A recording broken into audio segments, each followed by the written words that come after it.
네, 하루의 경제 주식 마무리 경주마 오늘장 주제는요. 전선과 전력이 되겠습니다. HD현대일렉트릭의 실적 발표 이후 주가 급락하는 거 보셨죠? 4분기 때 우리 실적 1분기 때 조금 이연될 것 같습니다. 라는 말과 함께 1분기 실적 발표 많이 기대들 하셨을 텐데 훌륭한 성적을 발표했음에도 불구하고 주가는 미끄러졌고 또 그 다음 날 전선 전력 다시 한번 반등의 고개를 들면서 변동성이 확대되고 있는 구간 속에서 우리는 어떻게 좀 중심을 잡고 투자 전략을 가져가면 좋을지 한번 이야기 나눠보도록 하겠습니다.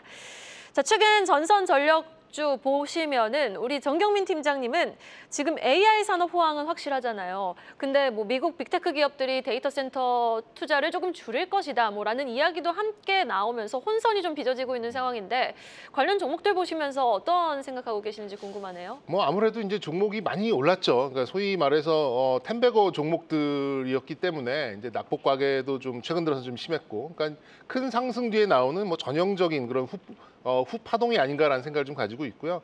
저는 뭐 최소한 1, 2년 정도는 충분한 그런 시각을 갖고 지켜봐야 된다. 제가 볼 때는 좀 섣부를 수도 있겠습니다만 천장과 바닥을 다 가진 상태에서 박스권 움직임을 상당 기간 보일 가능성이 높다. 저는 이렇게 좀 판단을 좀 하고 있습니다. 그러면서 이제 실적에 대한 이제 검증을 해 나갈 것이고요. 멀티플과 밸류를 조정하는 과정이 이 후파동을 통해서 계속해서 나오지 않을까라는 생각을 드는데, 그런 면에서는 뭐 바닥도 존재하고 어떤 상승의 한계도 존재한다. 이렇게 좀 먼저 말씀드릴 수 있겠고요. 당연히 이제 이런 후파동 쪽에서는 이제 수치적인 것도 중요하지만 심리적인 것도 굉장히 중요한 그런 요인입니다. 그렇기 때문에 변동성을 동반할 수밖에 없고, 그 심리는 대략 이제 해당 산업의 이제 그루라고 하죠. 해당 산업의 이제 셀럽이라 그럴까요? 굉장히 영향력이 있는 사람이 어떤 발언을 하느냐, 그리고 어떤 정책으로 나오느냐, 아니면 어떤 뉴스가 나오느냐, 이게 이제 정책으로 빠졌다가 뭐 종전 뉴스로 해서 다시 반등을 하는 그런 움직임을 보였기 때문에 이렇게 좀 변동성은 뭐 피할 수 없는 그런 국면이라고 생각이 들고요. 1분기 실적은 뭐 다들 전력주들 괜찮을 것 같습니다. 그런 힘에서 그런 흐름에서 바닥 대비 어느 정도 올라올 수 있는 그런 명분은 충분은 합니다만, 어느 정도 이제 자율반등 정도의 이제 속도를 붙일 수 있는 이제 그런 수준은 충분합니다만, 말씀드린 대로 워낙 멀티플을 찢어 늘렸다가 다시 이제 수축되는 그런 과정이기 때문에 반등의 한계는 저는 뭐 최대치로 보더라도 전고점 정도가 아닐까라는 말씀 드려보도록 하겠습니다. 네, 알겠습니다. 이 기세가 쉽게 꺾이진 않겠지만 그래도 이미 주가가 많이 올라온 만큼 박스권 상단에서 좀 변동성을 가져갈 것이다라고 말씀해 주셨는데 최근 실적을 발표한 국내 전력기기 업체들 좀 보면요. HD현대일렉트릭, LS일렉트릭 지금 성적표 희비가 좀 엇갈렸던 것 같거든요. 우리 이영훈 이사님은 어떻게 보셨어요? 저는 그건 큰 의미는 없다고 생각을 하거든요. 그러니까 회사별로 이제 여러 가지 이유가 있을 수 있는데, 이제 LS일렉트릭 같은 경우는 그 중국 자회사 실적이 좀 부진했었던 측면도 좀 있고요. 그 다음에 이제 전력기기 쪽이 상대적으로 좀 매출이 좀 부진했던 측면도 좀 있습니다. 근데 사실 이제 그 1분기 말 기준으로 해서 수주 잔고를 놓고 봤을 때는 여전히 그 수주 잔고가 그 배전판이 1조 원 정도 되고, 이게 한 기간으로 보면 한 1년치 정도 수주 잔고가 되는 거, 1년치 정도 이제 매출 잔고가 되는 거고요. 초고압 변압기 같은 경우도 1조 6천억으로 한 2년치 정도의 잔고를 가지고 있기 때문에 실적 자체는 뭐 분기별로는 약간의 등락이 있을 수 있지만 꾸준할 것 같다. 그렇게 보셔도 괜찮을 것 같습니다. 다만 이제 이 지금 주가의 등락이 좀 보시면 그 HD 현대일렉 같은 경우는 굉장히 실적이 잘 나오는데도 급락을 해버리고, 상대적으로 또 LS일렉은 좀 덜 빠지고 이런 그림이 나왔었는데, 그 부분에 있어서 저는 이제 해석하는 부분이 좀 전에 정경민 팀장도 잠깐 이제 얘기했었지만은 이 회사들 자체가 실적 멀티플이 지금 축소되는 구간이고요. 왜 축소가 되냐면은 일단 지금 데이터 센터 확장에 대해서 이제 약간 퀘스천이 좀 붙은 상태거든요. 네. 단적으로 마이크로소프트라든지 아마존 같은 데가 이제 데이터 센터 확장을 약간 좀 축소하거나 연기하려고 하는 움직임이 좀 있는 데다가, 또 한 가지는 이 두 회사들의 공통적인 특징 중에 하나가 매출이 올라가게 되려고 하면은 이제 증설이 돼가지고 증설되는 공장이 가동이 될 때 본격적으로 한 단계 더 레벨업이 되는데, 그렇죠. 이 부분을 갖다가 투자 계획을 발표를 했고 그 투자가 완료가 돼서 공장이 가동이 되는 시점은 26년 하반기부터입니다. 26년 말이나 하반기부터이기 때문에 그 기간 동안은 사실은 이익은 환율 효과가 됐든 뭐가 됐든 좀 올라올 수 있긴 하지만 이전에 성장을 보여줬던 그 정도의 스토리가 만들어지긴 좀 어렵다라는 거죠. 그래서 지금은 멀티플로 봤을 때 그렇다고 급락하기에는 현대 일렉 기준으로 보니까 PER을 한 15배 정도를 보더라고요. 네. 그렇게 보면 크게 빠질 자리도 또 아니에요, 사실은. 그렇지만 마찬가지로 상단은 좀 제한될 가능성이 있기 때문에 가급적이면 이쪽에서 트레이딩을 원하신다 그러면 싸게 잡는 방식으로 저가에 사서 고점에 파는 전략으로 가시는 게 맞을 것 같고, 그다음에 올해 투자는 사실은 최대한 좀 길게 보신다 그러면은 올해보다는 내년 하반기를 겨냥을 해서 최대한 좀 쌀 때 모아가는 전략을 가져가셔야지, 이거를 갖다 올라간다고 급하게 따라붙으셨다간 단기적으로 좀 고생하실 수도 있다. 그래서 지금 LS일렉이나 현대일렉의 주가 흐름 자체는 지금 단기적인 어떤 흐름 자체는 큰 의미는 없다. 저는 그렇게 보고 있습니다. 아, 네, 정리가 딱 됐네요. 자, 그리고 국내 전력기계 업체들이 지금 미국 관세 정책 돌파를 위해서 또 전면전에 나서고 있거든요. 현지화 전략을 잇따라 펼치고 있는 상황인데, 단기적 그리고 중장기적으로 미국 현지에서 실적을 낼 수 있는 기업은 또 크게 두 축으로 HD 현대, LS 중에 좀 어느 쪽이라고 보시는지 궁금해요. 먼저 이영훈 이사님의 의견부터 들어볼까요? 사실 저는 이제 멀티플 확장 가능성이 제한돼 있기 때문에 네, 둘 다 비슷할 거라고 저는 봅니다. 큰 의미가 없는 큰 거네요. 의미는 없다라고 저는 보고 있고요. 그래도 이제 현지에서 생산을 지금 어쨌든 하고 있고, 그다음에 관세율을 지금 제로를 받았던 거는 현대일렉이기 때문에 그래도 만약에 둘 중에 하나 골라야 된다 그러면 단기적으로는 전 현대일렉이 좀 쌀 때 현대일렉을 좀 사셨다가 그 부분이 좀 확장이 되거나 기대감이 보일 때 정리를 하시는 전략이 어떨까 싶습니다. 네, 알겠습니다. 우리 정경민 팀장님은요? 재미는 없으시겠습니다만 비슷한 생각이에요. 네. 일단 이제 전력 기기로 한정한다는 이제 그런 이제 전제를 좀 먼저 깔고, 일단 이제 관세 영향이 이제 뭐 아예 없지는 않겠습니다만 뭐 거의 없을 걸로 좀 보고 있고요. 왜냐하면 이제 자신들한테 필수 불가결한 그런 설비이다 보니까 아무래도 관세를 통한 그런 그 가격이 인상되는 것들은 뭐 스스로 이렇게 좀 배제를 하지 않을까라는 생각을 좀 가지고 있고, 저는 이제 현지화가 중요합니다만 지금은 빨리 뭐 아까 말씀해 주셨듯이 이 제작, 이 캐파를 늘릴 수 있는 이제 그런 생산 시설 확보가 훨씬 더 중요한 포인트이기 때문에 저는 뭐 그 현지화라는 것에 이제 큰 의미는 없다, 이렇게 먼저 좀 말씀드릴 수 있겠고요. 그래서 이제 그렇더라도 이제 현대일렉이 뭐 지금까지는 유리한 상황이죠. 그리고 이제 관세와 뭐 데이터 센터 투자라는 절대적인 그런 변수는 아직까지도 유리하게 좀 작용하고 있는 그런 상황이고, 그리고 조금의 의심은 있었습니다만 1분기도 굉장히 좋은 실적을 냈잖아요. 조 단위 매출을 냈고 또 2천억 대 분기 영업이익을 냈다면 현재 보유하고 있는 그런 멀티플에 대해서는 그렇게 과하다라는 그런 느낌을 주고 있지는 않기 때문에 저는 뭐 말씀드린 대로 전고점과 전저점 사이에서 이제 AI의 추가 투자 소식을 좀 기다리는 그런 흐름을 좀 예상을 하겠고요. 한 35, 6만 원 선이 이제 약간 중심선이 되어서 위아래로 한 10에서 15% 정도의 그런 흐름을 제가 보기엔 한 빠르면 1년, 길면 한 2년 정도 횡보하는 이제 그런 흐름을 나타내지 않을까 예상해 보도록 하겠습니다. 네, 두 분 모두 의견이 비슷하시네요. 26년부터 이제 본격적인 공장 가동 전에는 긴 박스권 흐름이 좀 예상된다라는 것이 두 분의 공통된 의견인데, 이런 가운데 지금 주가의 발목을 붙잡고 있는 요소가 미국 빅테크 기업들의 AI 데이터 센터 투자가 피크를 지났다라는 우려 아니겠습니까? 자, 이게 진짜 정말 한풀 꺾인 건지 아니면 단순 기호인지 궁금해요. 우리 전선주의 영향은 또 어떻게 미칠지까지도 궁금한데, 정경민 팀장님 어떻게 보십니까? 이제 전기 쪽을 우리가 뭐 여러 가지 이제 얘기를 하고 있는데, 이걸 쉽게 보면 이제 어떻게 만들어서 이걸 어떻게 모아가지고 어떤 특정 지역에 어떻게 보내서 알맞은 수준으로 조절을 해가지고 어떤 식으로 쓰든가 저장하든가, 이게 이제 전력의 전부거든요, 네. 사실은.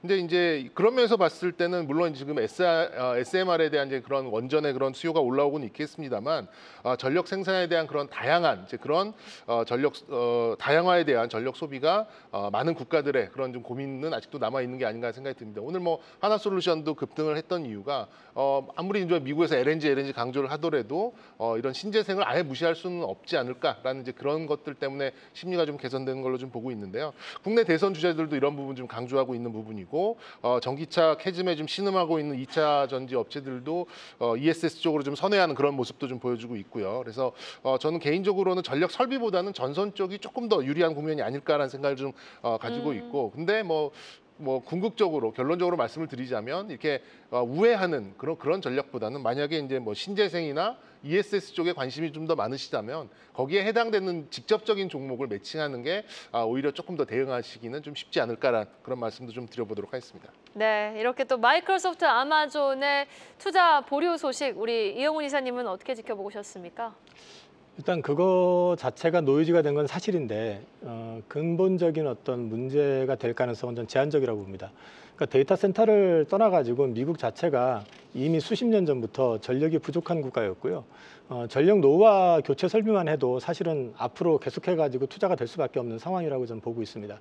그래서 지금 구간에서는 사실 문제가 되는 거는 아까도 말씀을 드렸지만은 매출이 늘어나기 위해서는 이 추가적인 어떤 캐펙스, 캐파가 바로 가동이 되는 것들이 나와야 되는데 그게 지금 나오려고 그러면 시간이 더 필요하다는 거죠. 그래서 성장에 대한 그림 자체가 조금 정체되거나 좀 딜레이가 되면서 좀 완만해지는 그런 구간에 들어섰다는 게 가장 큰 리스크라고 저는 보고 있는 거고요.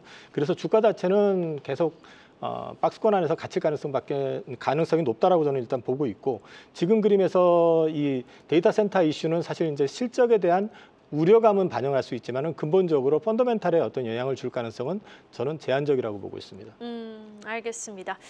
자, 그리고 또 우리가 얘기를 해봐야 될 부분이 지난 3월에 스펙 합병이 승인이 됐던 TC 머티리얼즈가 5월에 또 코스닥 상장을 돌입을 합니다.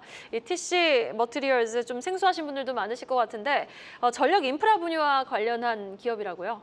예, 저도 되게 생소한 기업이었고요. 네. 그래서 이제 찾아보고 나름대로 정리를 좀 해봤는데 일단 이제 5월 15일 날 그 대신 밸런스 15하고 이제 합병해가지고 상장이 될 예정입니다. 보니까 이제 회사가 그렇게 큰 회사는 아닙니다. 지금 전체적으로 봤을 때 자산이 762억 정도 되는 회사, 부채가 이제 193억 정도니까 회사 자체는 알짜 회사지만은 그렇게 큰 회사는 아니다.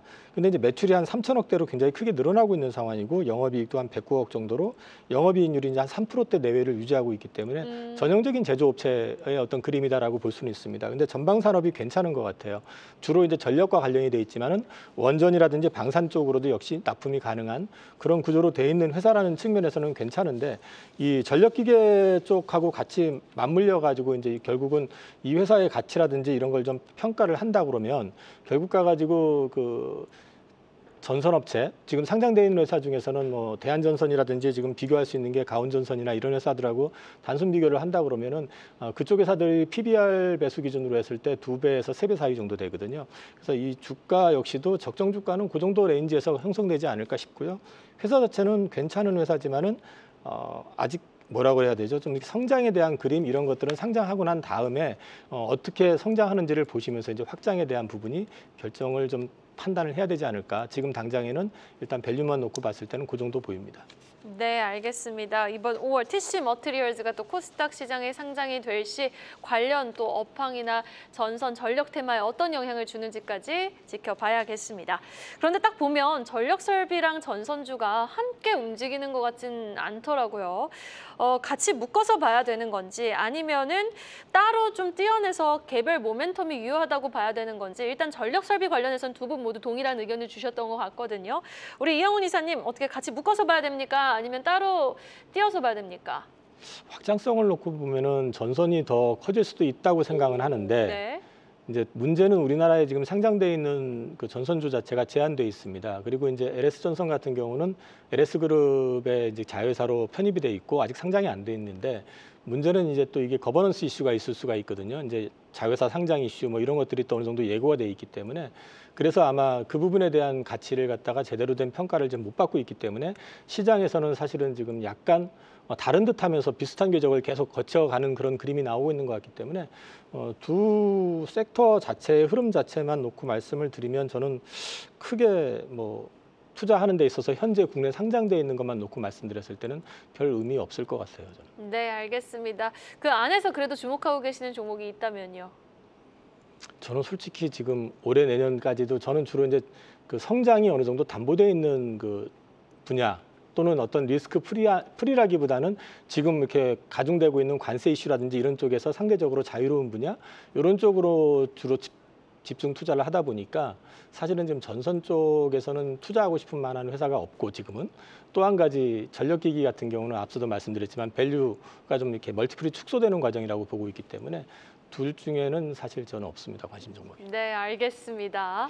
정경민 팀장님은 어떻게 생각하세요? 전력 그리고 전선 좀 따로 띄어서 확인을 해봐야 될까요? 지금까지는 상관관계가 그렇게 높진 않아도 어쨌든 방향성을 좀 같이 오기는 했는데 지금부터는 조금 개별성이 좀 짙어지지 않을까 이렇게 좀 뭐 개인적으로 좀 생각하고 있고요. 일단 전력 설비는 어느 순간부터 뭐 미국의 AI 관련 섹터의 민감도가 절대적으로 커진 상황이고 전선은 어느 순간부터 이 전쟁과 신재생 쪽 시황에 전적으로 좀 민감도가 높아진 그런 그런 것 상황이거든요. 같아요. 예, 그래서 전력 설비는 어쨌든 초고압 변압기가 뭐 우리나라와 독일 정도만 할 수 있는 정도고 전선의 어떤 핵심이라고 본다면 어쨌든 해적 케이블 쪽이거든요. 뭐 그것도 이제 전 세계적으로 한 대여섯 개 국가의 여섯 일곱 개의 업체들만 좀 할 수 있는 그런 굉장히 좀 진입 장벽이 높은 이제 그런 독과점 구조이기 때문에 국내 기업들의 기술과 뭐 생산이 어느 정도 강점을 가지고 있다라는 점에서 뭐 제가 보기에는 향후에 뭐 지금 워낙 많이 좀 올랐기 때문에 큰 시세를 또 내기에는 조금 어렵지 않을까. 어떤 지위를 유지하는 정도의 흐름은 나오지 않을까 이렇게 좀 생각을 하고 있고요. 그래도 뭐 개인적으로 이제 하나를 꼽아라라고 한다면 역시 이제 구리의 재련부터 해저 케이블, 뭐 각종 전기 생산, 운송, 배분 전반적인 수직 계열화가 좀 잘 되어 있는 LS가 이런 거버넌스 이슈에 막혀 있긴 합니다만 그래도 뭐 주가가 이렇게 크게 뭐 부담되는 그런 수준도 아니고 그래도 뭐 주가가 잘 유지되고 있다라는 점에서 하나를 찍어라라고 한다면 LS 정도를 선택해 보도록 하겠습니다. 어렵게 하나 나왔네요. 네. LS를 한번 더 주목해보자라고 말씀을 해주셨습니다. 자, 이제 본격적인 실적 발표 시즌이 도래를 한 가운데 이제 오늘 밤부터 한미 고위급 통상 협상도 예정되어 있고요. 이제 내일장에선 좀 뚜렷한 방향성을 우리 시장이 좀 찾아갈 수 있을지 궁금해하시는 분들 많으실 것 같은데 이영훈 이사님의 전략부터 들어볼까요? 저는 여전히 좀 보수적인 관점입니다. 그리고 제 실제 포트에도 현금 비중이 높고요.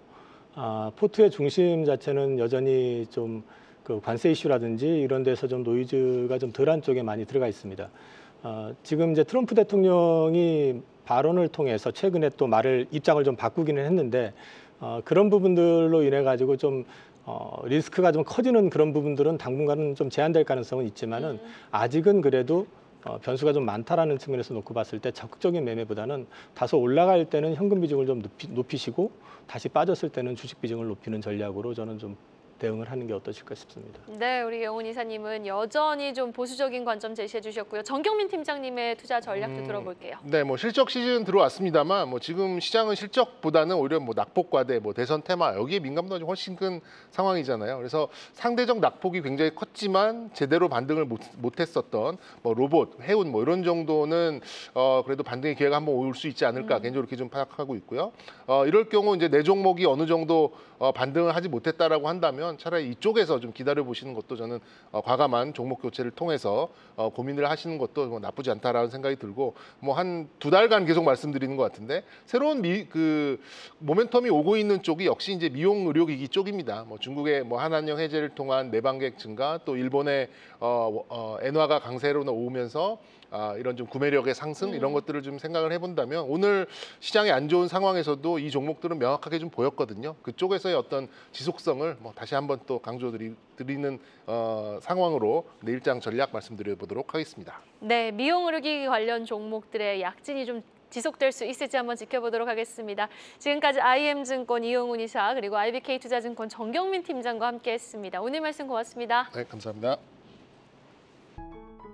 계속해서 다양한 경제 이슈를 알고 싶다면 구독과 좋아요, 알림 설정 부탁드립니다. AI 캐스터 권미정이었습니다.